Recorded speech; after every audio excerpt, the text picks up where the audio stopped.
sillas, por favor? No, pero tranquilo. Es un momento, si yo cojo el link y ya.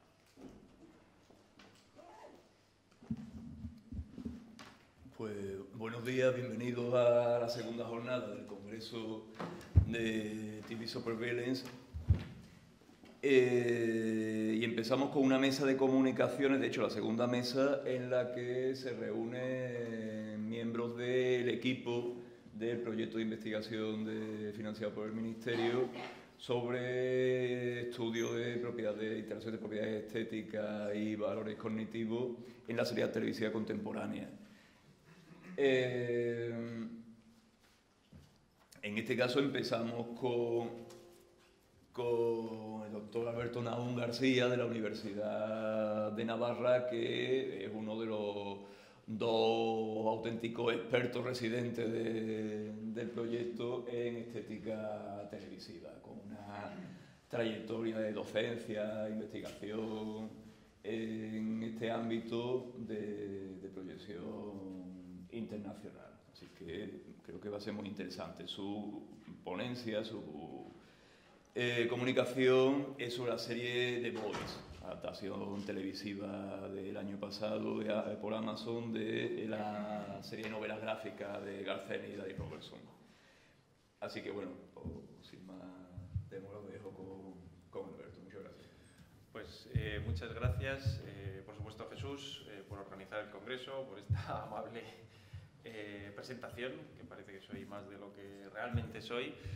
Pero bueno, lo importante es encontrar aquí un entorno de, pues al final, lo que son los congresos de debate.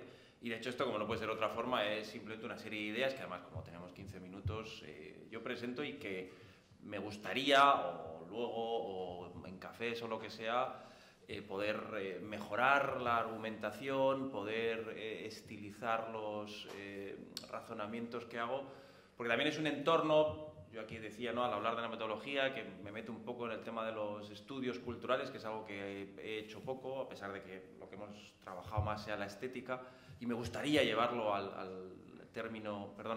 ámbito de The Voice y otras series. Pero aquí lo que he hecho ha sido unir la cuestión de los supervillanos con algo que sí que he trabajado un poquito más, que es el tema del heroísmo o del antiheroísmo.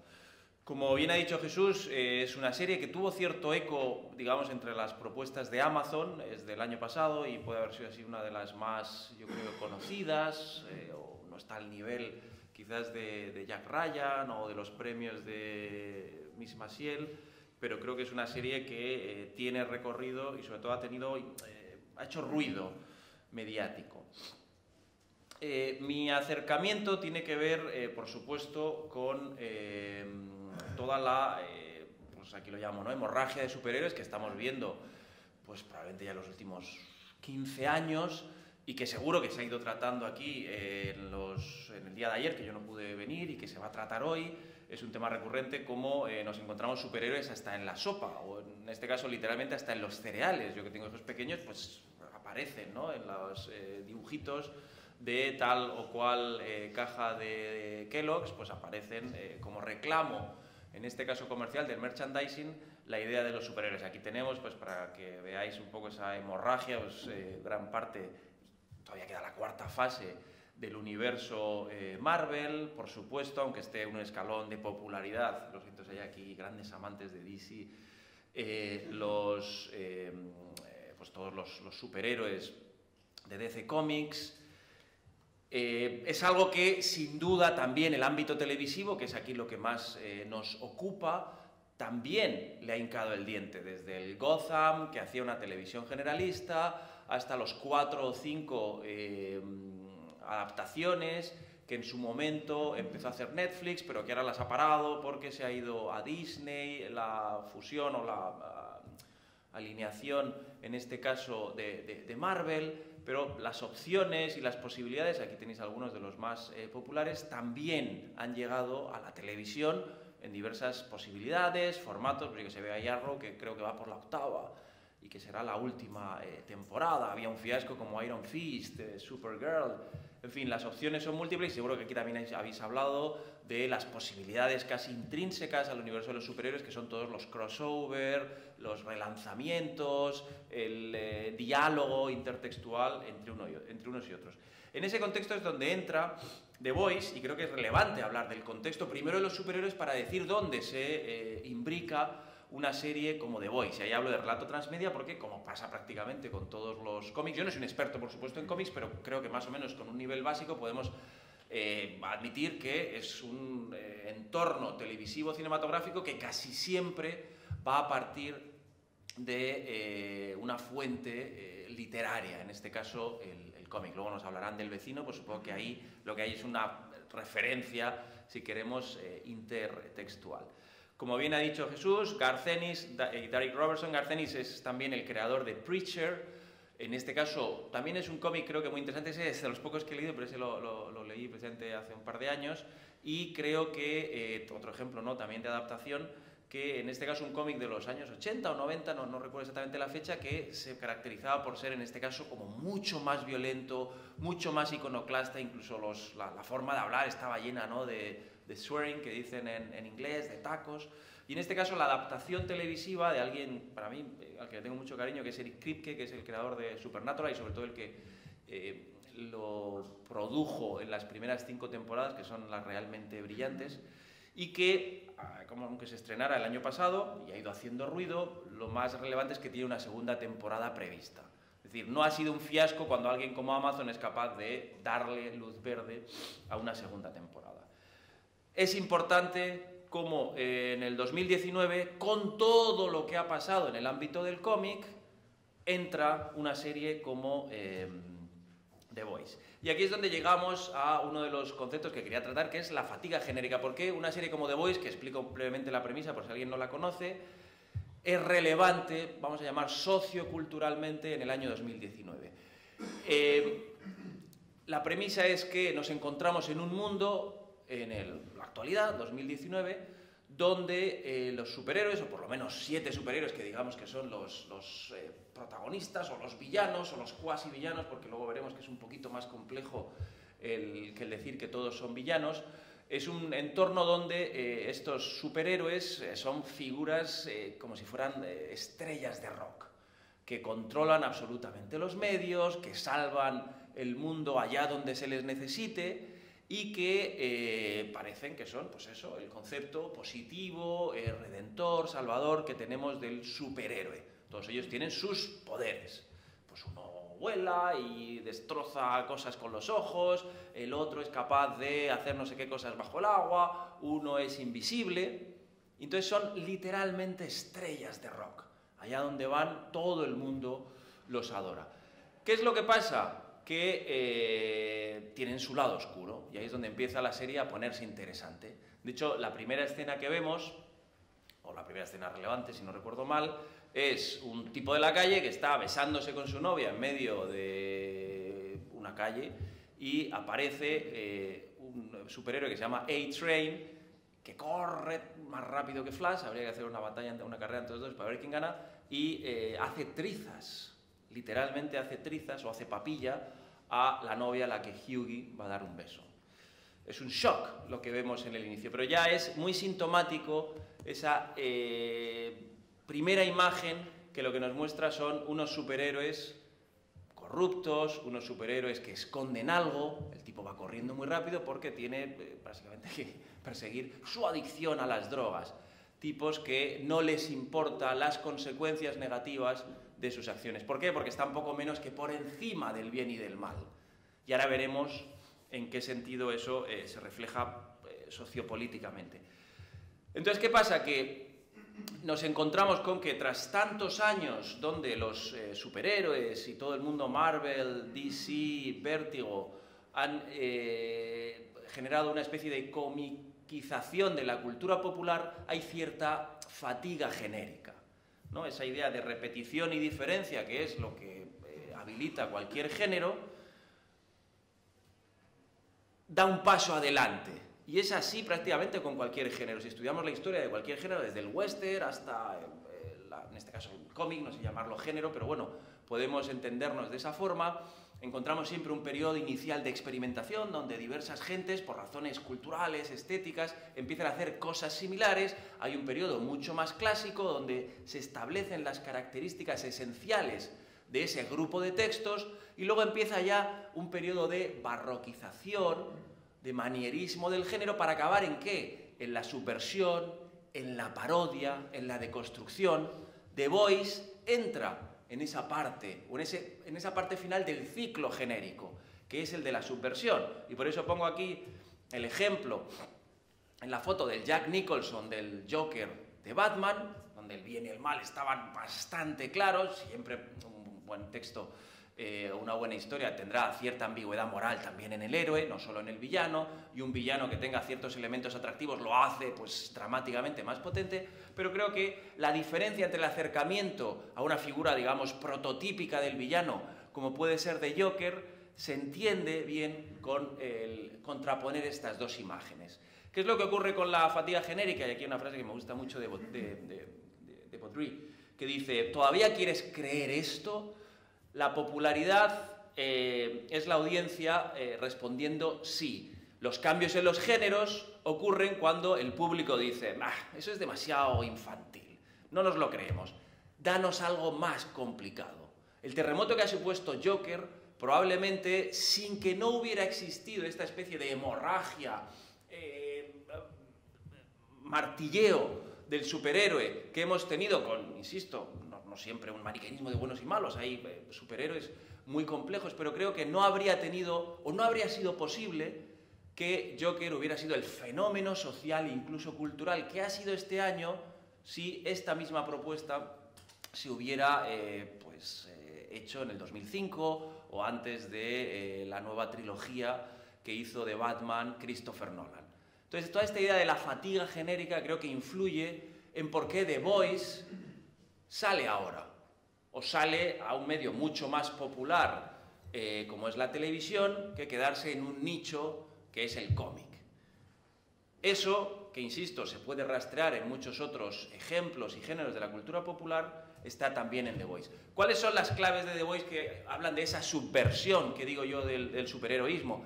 Primero hay una cuestión curiosa, que es cómo el ámbito público,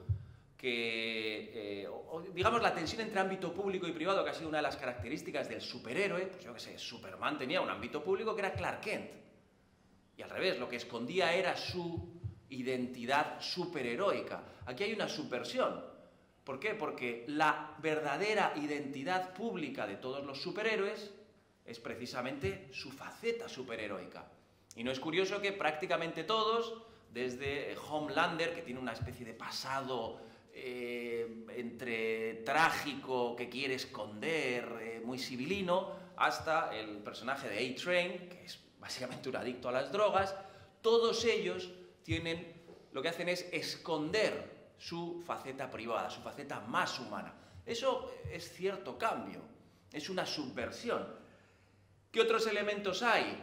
Son básicamente una corporación, en el sentido de una gran empresa. Los superhéroes se han convertido no tanto, como digo después, en alguien llevado por el ideal, sino en una empresa que lo que pretende es mantener la gestión del heroísmo. Y la gestión del heroísmo como una finalidad, en este caso, pues, económica, con afán de poder, en la cual una de las tensiones de la serie es que haya ausencia de control externo. Es decir, esa élite de superhéroes que quieren estar por encima del bien y del mal, una de las luchas es intentar aprobar leyes que les den todavía más poder o que no les hagan responsables frente a la sociedad. Creo que hay una frase que es bastante, y sobre todo la foto, ¿no? Esa especie de hipocresía rampante del gran superhéroe de la serie, que es el gran supervillano, donde dice, bueno, soy Homelander y puedo hacer lo que me salga de las narices, una traducción un poco libre. ¿Quiénes son entonces los nuevos superhéroes? Y ahí entra parte de la subversión. Tipos marginales, es decir, gentes que literalmente están fuera del sistema y que sobre todo se han convertido en héroes por obligación. Y que su mayor héroes por obligación es porque, oye, han matado a mi mujer, oye, se han cargado a mi novia, oye, hace tiempo me la jugaron, o, oye, creo realmente que tenemos que salvar al mundo de esta panda de indeseables. Por eso hay una misión secreta. Y también la ambigüedad moral, no es una serie maniquea, o sí, pero tiene, digamos, cierta profundidad dramática, hay una misión secreta, es decir, estos tipos, que son The Boys, los del título, esta especie de renegados que intentan salvar a la sociedad de esos supuestos superhéroes, son gente que al final trabaja para la CIA. O, por ejemplo, uno de estos boys, el único que no es boy, que es girl, sí tiene superhéroes, ¿de acuerdo? La chica esta oriental sí que tiene superhéroes, pero entran con muchas de las características clásicas de los superhéroes. Una misión secreta, una identidad, en este caso, de ser esa élite o contraélite que lucha contra los superhéroes que tienen que mantener en secreto. Son fuerzas benefactoras y, sobre todo, la gran subversión. Los verdaderos héroes no tienen superpoderes. Insisto, hay una excepción, igual que en los superhéroes malos malísimos, hay una excepción. Una de las protagonistas es precisamente Starlight, que es una superheroína que se ha creído eso de ser superheroína, defender el bien, la verdad, la justicia. Aquí es donde entra, por último, y aquí voy terminando, la lectura sociopolítica de The Boys. En primer lugar, es una casta la que mueve los hilos.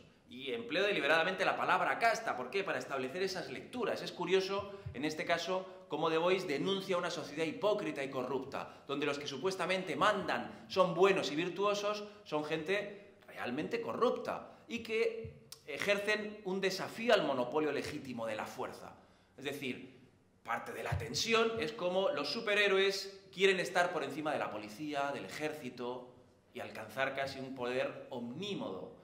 Y por eso utilizo también este término, ¿no? Como la casta está maniobrando a la sombra, ¿no? Esta que es la, digamos, la jefa, luego es todo un poquito más oscuro, de la gran corporación que gestiona los superhéroes, cuenta cómo es ella la que se inventa los mitos. Y los da al público, porque al público lo que le gusta es consumirlos. En segundo lugar, es todo un régimen de opinión pública. La verdad, la justicia, el bien, dan igual. Lo importante es cómo lo vendamos. Y ahí el espejo con determinadas denuncias de la sociedad contemporánea creo que están. El heroísmo es un mensaje en sí mismo. No importa la realidad que haya detrás. Lo que importante es lo que vendemos, el heroísmo. ¿Y eso implica qué? Que la mentira sea el motor que actúa. Durante medio siglo nos has estado metiendo la idea de que los superhéroes eran gentes escogidas por la divinidad. O esto mismo, la superheroína, en este caso buena, justiciera, que cree de verdad lo que tendría que hacer un superhéroe, admite que no sabe qué demonios está haciendo. ¿Por qué? Porque es un títere de esa corporación, de esa manipulación. Es puro mensaje. Y por último, y aquí es donde quizás mi planteamiento necesite más estilización, creo que la serie es una refutación del populismo, pero al mismo tiempo un elogio. ¿Por qué? Porque constantemente nos muestra cómo, y por eso hablo de populismo de ida y vuelta, los superhéroes se alimentan de una sociedad que quiere soluciones fáciles, y el populismo podemos entenderlo como soluciones fáciles para problemas complejos, y por eso no viene esa... Bueno, la gente lo que quiere es un poco de justicia fronteriza de John Wayne, es decir, tipos duros que administren el palo a los malos. ¿Qué ocurre? Que los malos son ellos. ¿Qué ocurre? Que el sistema social y judicial no importa. ¿Qué ocurre? Que todo es arbitrario. Entonces, por un lado, se denuncia el populismo al mismo tiempo que se alimenta. Y por eso, los salvadores de esa especie de resentimiento o justicia frente a la casta de superhéroes que nos domina, caen también en cierto populismo. Por eso hablo de refutación y al mismo tiempo elogio. ¿Por qué? Porque estos mismos boys que quieren cargarse a los superhéroes pueden estar cayendo en los mismos vicios que denuncian. Aquí es donde The Boys entran. Le dan un palo en el culo a esos bastardos cuando se salen del carril. Es decir, hay unos nuevos justicieros. Nosotros The Boys, estamos salvando nosotros, The Boys, estamos salvando a la sociedad de sus propios males, de sus propios vicios, que es, ¡ey!, nos hemos abandonado a esa liga justiciera que está dominada y está manipulada. Con lo cual, esa tensión clásica entre quién vigila al vigilante es uno de los elementos claves de una serie como The Boys y la que creo que lo hace todavía sociopolíticamente más apasionante. Aquí lo dejo. Gracias. Muchas gracias.